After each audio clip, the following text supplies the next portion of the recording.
প্রথমে এই ভিডিওটা একটু দেখুন, তারপর আমি কিছু বলবো, একটু কান দিয়ে শুনবেন আর ভিডিওটা শেয়ার করবেন।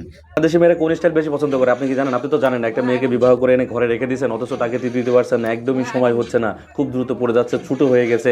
আপনি মিশনারি স্টাইল ট্রাই করছেন, হচ্ছে না। Spooning style, spider style, cowgirls style, reverse cowgirl style, doggy style, আপনি lotus style, butterfly style, standing style, কোনো স্টাইলে আপনার হচ্ছে না, তাই না?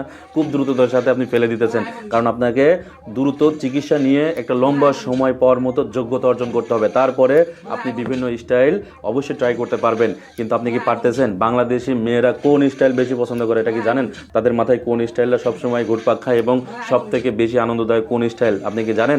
আপনি তো জানেন না, আপনি আন্দাজে দিতেছেন, গুঁতেতেছেন আর পড়ে যাচ্ছে।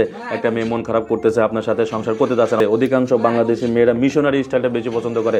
মিশনারি স্টাইলে দিতে গেলে একটা পুরুষ খুব দ্রুত ফেলে দেয়, ছোটো হয়ে গেছে, সেটা একদমই তার জন্য পারফেক্ট না। সে সবসময় বলতে এই থামেন থামেন থামেন, আসলে বিষয়টা হচ্ছে ভাই, আপনাকে দেখে অনেক জ্ঞানী এবং শিক্ষিত হুজুর এবং হাফেজ মনে হচ্ছে, বুঝছেন? কিন্তু আপনাকে দেখে এরকম মনে হচ্ছে আপনি হলো এক্সের হাফেজ। আর আপনি যে ভাষাগুলো ব্যবহার করতেছেন না, আপনি ডাক্তার, ঠিক আছে? তা এই এই ধরনের ডাক্তার আপনার হতে বলেছে কে? আর এই যে আপনি যে এত রিসার্চ করিয়েছেন, আপনি তো বিজ্ঞানী, মেয়েদের নিয়ে আপনি তো বিজ্ঞান হয়ে গেছেন, ঠিক আছে? ও হলো গুড বিশেষজ্ঞ খান কিচ্ছা জনি সিং, তো ও জনি সিংকেও হার মানাইছে। বিশ্বের সওয়াল তুই এখন ভাষা মৌখিক ভাষা তুই দেখিনি, মানুষ টোকার দিকে শেখবে তো মাথায় বড় টুপি, তা তোর অবস্থা ও কে ওসব ওই ঠ্যাং এরকম করতে রাখিস কে?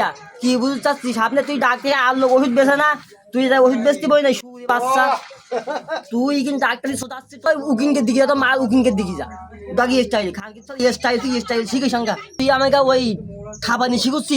তুই তো জনি সিং এর এক্স দিকে বড় হয়েছিস, তুই তো লেখাপড়া শিখে বড় হয়েছিস। আমি এটা আমি আশা করতে পারতিনি। একবারে ওপেনে এইভাবে মানে তুই ওষুধ বেচবি কে জন্য বেচবি? কে আর লোক ওষুধ বেছে না? হারবাল আর লোক বেছে না? আর লোকের একটু হয় না, এত হয় না? বিয়াদব ফাজিল শালা, চল নিকাল।